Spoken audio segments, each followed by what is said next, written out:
Give me a reason why I let you paint the sky so blue. Hello everyone, so for today's video, the quote, I'm actually just going to read the Green New Deal, and I'm going to read it as fast as possible. Okay, resolution, recognizing the duty of the federal government to create a Green New Deal. Whereas the October 2018 report entitled Special Report on Global Warming of 1.5 degrees Celsius by the Intergovernmental Panel on Climate Change in the November 2018 Fourth National Climate Assessment Report found that 1. Human activity is the dominant cause of observed climate change over the past century. 2. A changing climate is causing sea levels to rise and increase in wildfires, severe storms, droughts, and other extreme weather events that threaten human life, healthy communities, and critical infrastructures. 3. Global warming. Global warming at or above 2 degrees Celsius beyond pre-industrialized levels will cause A. Mass migration from the regions most affected by climate change. B. More than 5 trillion, in lost annual economic output in the United States by the year 2100. C. Wildfires that by 2050 will annually burn at least twice as much forest area in the western United States than was typically burned by wildfires in the years preceding 2019. D. A loss of more than 99% of all coral reefs on Earth. E. More than 350 million people to be exposed globally to deadly heat stress by 2050. And F. A risk of damage to 1 trillion or more, there's 12 zeros, of public infrastructure and coastal real estate in the United States. And 4, global temperatures must be kept below 1.5 degrees Celsius above pre-industrialized levels to avoid the most severe impacts of a changing climate, which will require A. Global reductions in greenhouse gas emissions from human sources of 40 to 60% from 2010 levels by 2030, and B. Net zero global emissions by 2050. Whereas, because the United States has historically been responsible for a disproportionate amount of greenhouse gas emissions, having emitted 20% of global greenhouse gas emissions through 2014, and has a high technological capacity, the United States must be taking a leading role in reducing emissions through economic transformation. Whereas the United States is currently experiencing several related crises, one, life expectancy while declining basic needs such as clean air, clean water, healthy food, and adequate health care, housing, transportation, education are inaccessible to a significant portion of the United States population.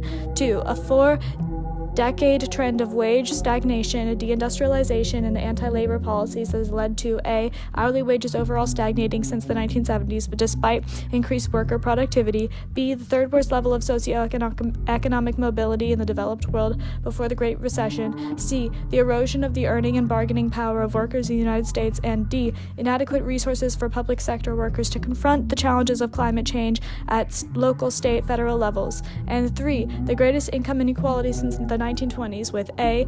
The top 1% of earners accruing 91% of gains in the first few years of economic recovery after the Great Recession. B. A large racial wealth divide amounting to a difference of 20 times more wealth between the average white family and the average black family. And C. Gender earnings gap that results in women earning approximately 80% as much as men at the median. Whereas climate change, pollution, and environmental deconstruction have exacerbated systematic racial, regional, social, environmental, and economic injustices, referred to in this preamble as systematic injustices, by disproportionately affecting indigenous peoples, communities of color, migrant communities, deindustrialized communities, depopulated rural communities, the poor, low-income workers, women, the elderly, unhoused, people with disabilities, and youth, referred to in this preamble as frontline and vulnerable communities. Whereas climate change constitutes a direct threat that national security of the United States, 1, by impacting the economic, environmental, and social stability of countries and communities around the world, and 2, by acting as a threat multiplier, whereas the federal government-led mobilizations during World War II and the Green New Deal created the greatest middle class that the United States have ever seen, but many members of frontline and vulnerable communities were excluded from many of the economic and societal benefits of these mobilizations, and whereas the House of Representatives recognizes that a new national social industrial and economic mobilization on a scale we have not seen since World War II and the New Deal era is a historic opportunity, 1, to create millions of good high-wage jobs in the United States, 2, to provide unprecedented levels of prosperity and economic security for all people of the United States, and 3, to counteract systematic injustices.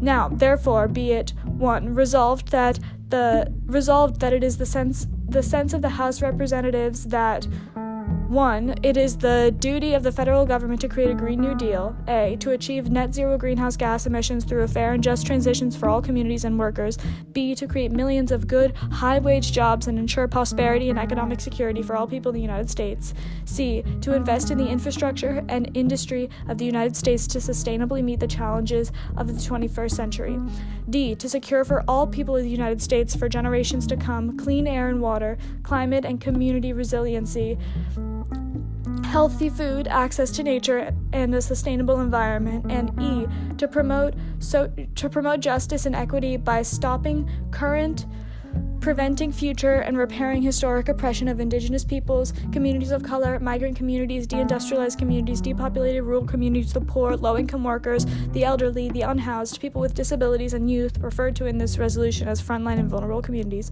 2. The goals described in subparagraphs A through E of paragraph 1, referred to in this resolution as the Green New Deal goals, should be accomplished through a 10-year national mobilization, referred to in this resolution as the Green New Deal mobilization, that will require the following goals and projects. A. Building resiliency against climate change-related disasters, such as an extreme weather, including by leveraging and funding and providing investments for community-defined projects and strategies. B. Repairing and upgrading the infrastructure in the United States, including by eliminating pollution and greenhouse gas emissions as much as technologically feasible, by guaranteeing universal access to clean water, by reducing the risks posed by climate impacts, and by ensuring that any infrastructure bill considered by Congress addresses climate change. C. Meeting 100% of the power demand in the United States through clean, reusable, and zero-emission energy sources, including by dramatically expanding and upgrading renewable power sources, by deploying new capacity, by building or upgrading to energy-efficient, distributed, and smart power grids and ensuring affordable access to electricity, upgrading all existing buildings in the United States and building new buildings to achieve maximum energy efficiency, water efficiency, safety, affordability, comfort, and durability, including through electrification.